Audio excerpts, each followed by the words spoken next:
কিভাবে বাঁচাতে পারি? দুইটা এলিমেন্ট সবচেয়ে গুরুত্বপূর্ণ আমাদের সমাজে: পিতামাতার সম্মান, মা এবং বোনের সম্মান।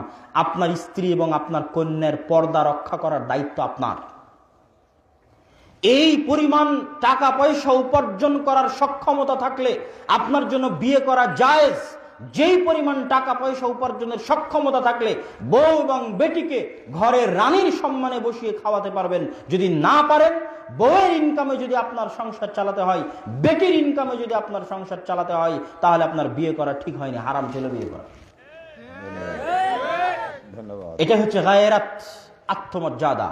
নিজের ইনকামে সংসার চালানোর জন্য যদি 8 ঘন্টার জায়গায় 12 ঘন্টা পরিশ্রম করা লাগে, 12 ঘন্টার জায়গায় 16 ঘন্টা পরিশ্রম করা লাগে, 16 ঘন্টার জায়গায় 24 ঘন্টা পরিশ্রম করা লাগে, তবুও আপনি আপনার স্ত্রী এবং আপনার কন্যাকে ঘরে সসম্মানে রাখবেন। এবং ঘরে তারা বেকার বসে থাকবে এটা নয়। আমি বলেছি পৃথিবীর সবচেয়ে কঠিন কাজ তারা ঘরে করে। সেই কঠিন কাজটা হচ্ছে সন্তানকে মানুষ করা। এটা পৃথিবীর সবচেয়ে কঠিন কাজ। এবং একজন মা এবং বোন যদি ঘরে থাকে এবং আল্লাহওয়ালা হয়, পরহেজগার হয়, আল্লাহ ভীরু হয়, তাহলে এরকম শত যুবকের চাইতে, শত মানুষের চাইতে তারা আল্লাহর বেশি কাছে হয়।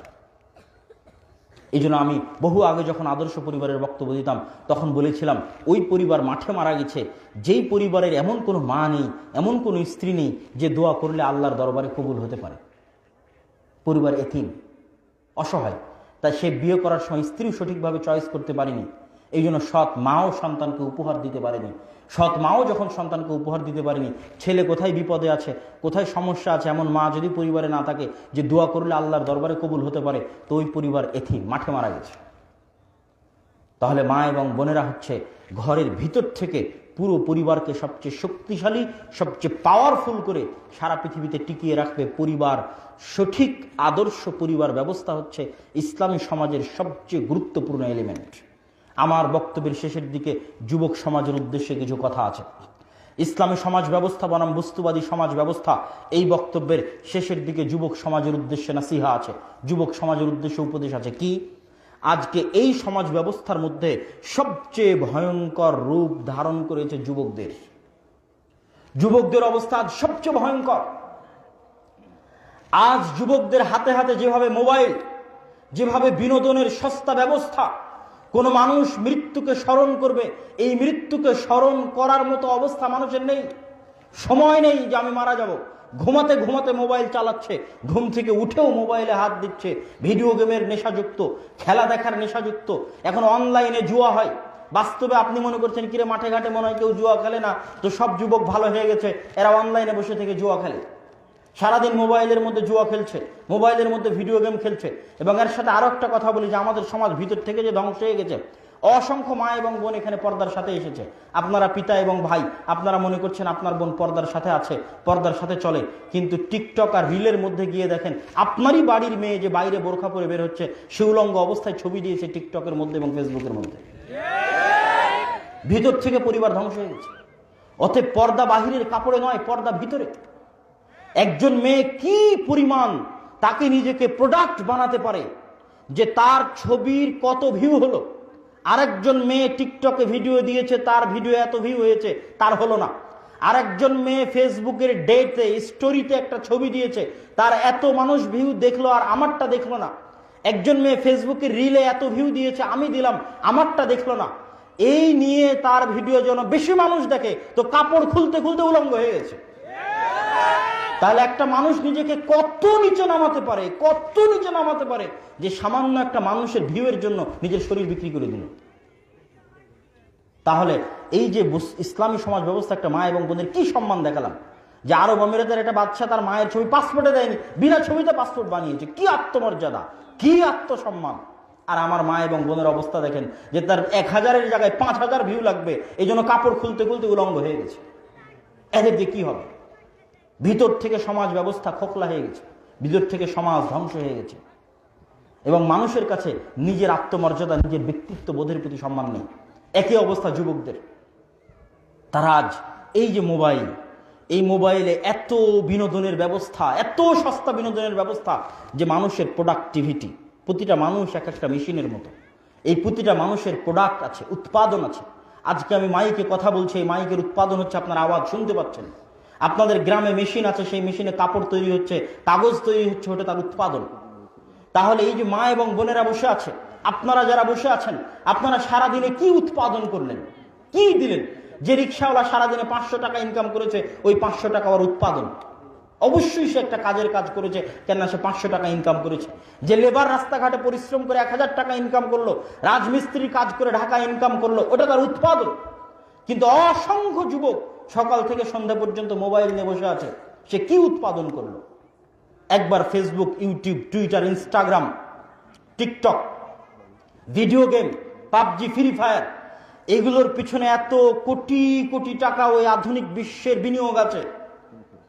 আপনারা আশ্চর্য হবেন, অনেকেই জানে না যে ফেসবুক এবং ইউটিউব, টুইটার এবং ভিডিও গেমগুলোর তৈরি করার পিছনে সাইকোলজি নিয়ে গবেষণা হয়।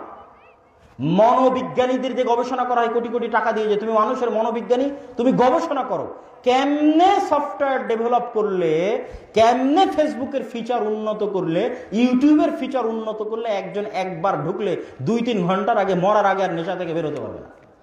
কেমনে ব্যবস্থা করা যায় গবেষণা করো, এবং কোটি কোটি টাকা দিয়ে গবেষক নিযুক্ত করা আছে।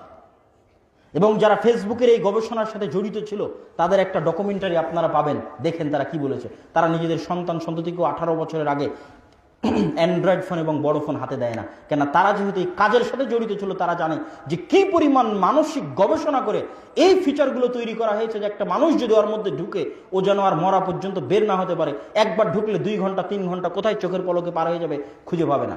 প্রোডাক্টিভিটি নষ্ট হয়ে গেছে।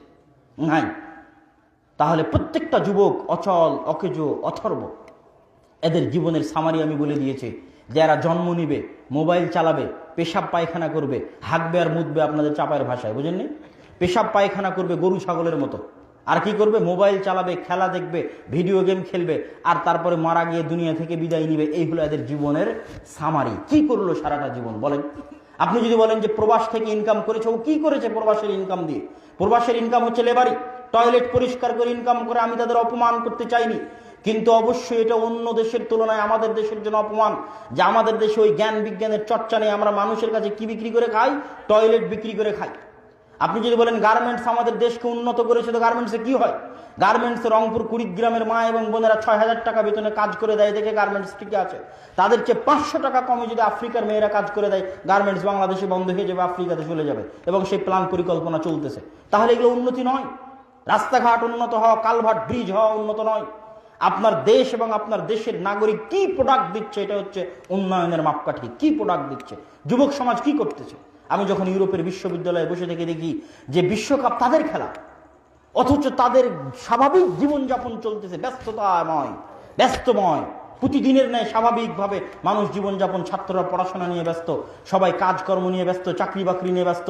আর ওই জায়গায় যখন ঢাকা বিশ্ববিদ্যালয়ের মতো একটা বিশ্ববিদ্যালয়, যার সিরিয়াল 1000-এর মধ্যে নয়, 1500-র মধ্যে নয়, ওই বিশ্ববিদ্যালয়ের হাজার হাজার ছাত্রছাত্রী যখন বিশাল স্ক্রিন লাগিয়ে খেলা দেখে, তখন লজ্জায় মাথা নত হয়ে আসে যে এই জাতি যদি গোলাম না হয় তো কারা গোলাম হয়?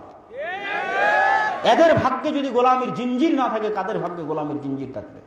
অতএব যুবক, তোমাকে সজাগ এবং সচেতন হতে হবে। আমরা সবাই শুধু মা এবং বোনেরা প্রোডাক্ট নয়, আমরা সবাই প্রোডাক্ট হয়ে গেছি, পণ্য হয়ে গেছি, আমাদেরকে বিক্রি করা হয়। আপনারা নিজেদের অজান্তে বিকৃত, মা এবং বোনেরা নিজেদের অজান্তে বিকৃত, নিজেদের অজান্তে। কোথায় আল্লাহ সুবহানাহু ওয়া তাআলা মানুষের আমল নামা ধরে রাখবে? আমরা আমাদের আমল নামা ফেসবুকে সেভ করে রেখে দিচ্ছি। আল্লাহ কি ধরে রাখবে? লাখ লাখ মা এবং বোন নিজের উলঙ্গ এবং অর্ধনগ্ন ছবি ফেসবুকে দিয়ে রেখেছে, টিকটকে দিয়ে রেখেছে, ফেসবুক টিকটক ধরে রেখেছে। আমরা সারাদিন অসংখ্য সময় ফেসবুক, ইউটিউবে অশ্লীল দৃশ্য দেখে পার করছি, সেটা তাদের কাছে ডাটা সেভ আছে। কে কোথায় থেকে কোন জায়গা থেকে মোবাইল চালিয়েছে, এই ডাটা তাদের কাছে সেভ আছে। আল্লাহকে সেভ করার দরকার নাই তো। মানুষের কাছে আমরা সেভ করে রেখেছি আমাদের আমল নামা। আল্লাহর কাছে কি সেভ করে রাখা লাগবে? মানুষের কাছে সেভ করা আছে আমাদের আমল নামা। তাহলে আমরা কিভাবে প্রোডাক্ট হয়ে গেছি? আমাদের ডাটা বিক্রি হয়। আপনি যদি এখন গুগলে একটা সার্চ দেন, যে কাপড়ের একটা সার্চ দিলেন, সার্চ দেওয়ার আধা ঘন্টা পর দেখবেন যে শুধু কাপড় রিলেটেড অ্যাড আপনার ফেসবুকে দেখাচ্ছে। যেখানেই যাবেন সেখানে শুধু কাপড় রিলেটেড অ্যাড দেখাচ্ছে। কেন? আপনার ডাটা বিক্রি হয়ে গেছে। এটা অনেক গভীর জিনিস, এটা আপনাদের বোঝানো কঠিন আছে, কিন্তু এইভাবে প্রত্যেকটা মা এবং বোন পণ্য, আমরা পণ্য। আধুনিক এই বস্তুবাদী সমাজ ব্যবস্থা আমাদেরকে শুধু টাকা উৎপাদনের মেশিন এবং আমাদেরকে শুধু টাকা উৎপাদনের জন্য ইউজ করা, টাকা উৎপাদনের জন্য ব্যবহার করা, এইটা আমাদের সামনে আসল ঘটনা হচ্ছে এইটা। পিছনে আমি মনে করছি, সামনে আমি মনে করছি আরে আমার তো মানুষ 1000 লাইক দিল, কত না ভালো লাগতেছে, কিন্তু 1000 লাইকের পিছনে তারা আমার কাছ থেকে টাকা কামিয়ে নিচ্ছে। আমি কতক্ষণ ভিডিও গেম খেলে জিতলাম, আমাকে কত ভালো লাগতেছে, ভিডিও গেমের পিছনে তাদের ইনকাম আছে, তাদের টাকা আছে। এইভাবে আমরা একটা দাসত্বের জিঞ্জিরে আবদ্ধ হয়ে গেছে আমাদের যুবক সমাজ, দাসত্বের জিঞ্জিরে আবদ্ধ হয়ে গেছে আমাদের মা এবং বোন, এবং বস্তুবাদী সমাজ ব্যবস্থার প্রভাব আমাদের সমাজে এত ব্যাপকভাবে পড়েছে যে সমাজ ভিতর থেকে ভেঙে চুরে দুর্গন্ধ কলুষতা যুক্ত হয়ে গেছে। এই সমাজকে বের করে নিয়ে আসতে হলে অবশ্যই মানুষকে প্রোডাক্টিভ, যুবক সমাজকে প্রোডাক্টিভ, আমি কি করলাম, কি দিলাম দেশ এবং জাতিকে, নিজের পরিবারকে, নিজের সমাজকে প্রশ্ন করতে হবে। পড়াশোনা, জ্ঞানের জাতি হচ্ছে মুসলমানেরা। ইকরা বিসমি রাব্বিকাল্লাযী খালাক, ধর্মীয় গ্রন্থ পড়তে হয়, কোরআন মুসলমানেরা লেখা এবং পড়া পৃথিবীর মানুষকে শিখিয়েছে। আজকের উন্নত ইউরোপ জ্ঞান বিজ্ঞান কপি করেছে মুসলমানদের কাছ থেকে। যখন ইউরোপের মানুষ রাস্তাঘাটে গিয়ে, জঙ্গলে গিয়ে পেশাব পায়খানা করত, তখন স্পেনে 1000-এর বেশি বিশ্ববিদ্যালয় ছিল। অক্সফোর্ড এবং ক্যামব্রিজ বিশ্ববিদ্যালয় প্রতিষ্ঠার 500 বছর আগে স্পেনের রাজধানী কর্ডোবাতে 20-এর অধিক বিশ্ববিদ্যালয় ছিল।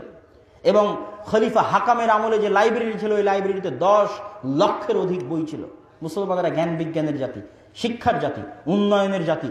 কিন্তু আজকে আমাদের এমন অবস্থা করা হয়েছে যে আমরা আমাদের সময় নষ্ট করতে করতে, এই জন্য আমি বহু বক্তব্যে বলেছি ওয়ালা আসর ইন্নাল ইনসানা লাফি খুসর, সময়ের শপথ, প্রত্যেক মানুষ ক্ষতির মধ্যে নিমজ্জিত আছে। আমি এই অনুবাদ করি না, আমি কি করি, ওয়ালা আসর ইন্নাল ইনসানা লাফি খুসর, সময়ের শপথ, প্রত্যেক মানুষ সময় নষ্ট করে। আমি মনে হয় বুঝাতে পারিনি। ওয়ালা আসর, সময়ের শপথ, ইন্নাল ইনসানা লাফি খুসর, প্রত্যেক মানুষ সময় নষ্ট করে। কে সময় নষ্ট করে না? ইল্লাল্লাযীনা আমানু, যে ঈমান আনয়ন করেছে, ওর সময়টা কাজে লাগছে। যে সৎ আমল করছে, ওর সময়টা কাজে লাগছে। এই আমাদের সময়েরই হিসাব কিয়ামতের মাঠে হবে। আমরা কোনো জায়গায় বসবাস করি না, সময়ের মধ্যে বসবাস করি। আমার জন্ম যদি 1993-94 হয়, তাহলে 93-94 থেকে নিয়ে যখন মারা যাব, এই সময়ের মধ্যে আমি বসবাস করেছি।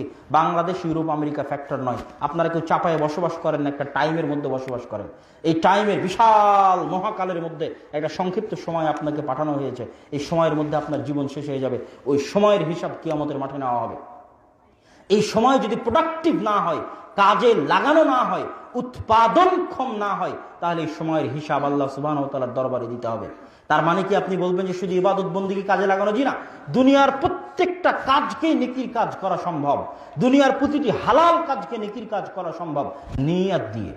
আপনি ব্যবসা বাণিজ্য করছেন, বেশি ইনকাম করে বেশি আল্লাহর রাস্তায় দান করবেন, এই জন্য জান্নাত কেনার জন্য। আমার ইসলামী অর্থনীতির উপর বক্তব্য আছে, শুনে দেখবেন। আপনার গোটা ব্যবসাটা নেকি। সকাল থেকে সন্ধ্যা পর্যন্ত ব্যবসার পিছনে সময় দিচ্ছেন নাকি? আপনি সকাল থেকে সন্ধ্যা পর্যন্ত রিক্সা চালাচ্ছেন কেন? ওই যে বললাম, মা এবং বোনকে পর্দার সাথে বাড়িতে রাখবেন, এই জন্য গোটা রিক্সা খাটাটা নাকি? সকাল থেকে সন্ধ্যা পর্যন্ত কামলা খেটেছেন কেন? আপনার বউকে যেন বাহিরে কাজ না করা লাগে, আপনার ছেলে এবং মেয়েকে যেন পর্দার সাথে পড়াতে পারেন, পর্দার সাথে যেন উঁচু শিক্ষা দিতে পারেন। তাহলে আপনার গোটা কাজটাই নাকি? তাহলে এই যে প্রোডাক্টিভ উৎপাদন ক্ষমতা, আমাদের সময় যেন নষ্ট না হয়, সময় যেন কাজে লাগাতে পারি। আল্লাহ সুবহানাহু ওয়া তাআলা আমাদের সেই তৌফিক দান করুক, আল্লাহুম্মা আমিন। সম্মানিত উপস্থিতি, আমি ইসলামী সমাজ ব্যবস্থা বনাম বস্তুবাদী সমাজ ব্যবস্থার উপর এই সংক্ষিপ্ত আলোচনা করার শেষের দিকে চলে এসেছি। আলোচনার সারমর্ম এবং আপনাদেরকে স্টেজ থেকে অবশ্যই যাওয়ার সময় মাসিক আল ইতিসাম এবং বিভিন্ন বই পুস্তক আছে, সেগুলোর অনুরোধ জানিয়ে আলোচনার সারমর্ম বলে আমি প্রশ্ন উত্তর পর্বের দিকে চলে যাব। আলোচনার সারমর্ম হচ্ছে, বস্তুবাদী সমাজ ব্যবস্থায় মা এবং বোনেরা প্রোডাক্ট।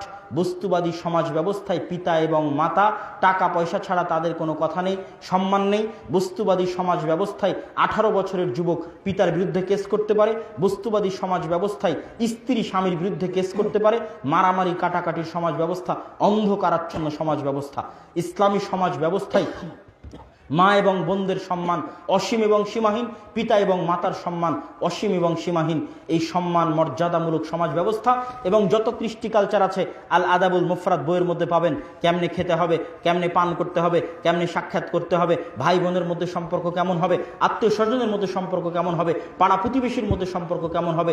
ইমাম বুখারী আদাবুল মুফরাদ এবং সহিহ বুখারী মুসলিম সব অধ্যায়ে কিতাবুল আদাব পড়লে আমাদের সামাজিক কৃষ্টি কালচার কি হবে সেটার বিষয়ে দিক নির্দেশনা পাবেন। এই জন্য দেশীয় দেশীয় জাতীয় কৃষ্টি কালচারকে প্রাধান্য না দিয়ে ইসলামী কৃষ্টি কালচারকে প্রাধান্য দিতে হবে। আল্লাহ সুবহানাহু ওয়া তাআলা আমাদের সেই তৌফিক দান করুক। আল্লাহুম্মা আমিন। ওয়া আখিরু দাওয়ানা আলহামদুলিল্লাহি রাব্বিল আলামিন। আসসালামু আলাইকুম ওয়া রাহমাতুল্লাহি ওয়া বারাকাতুহু।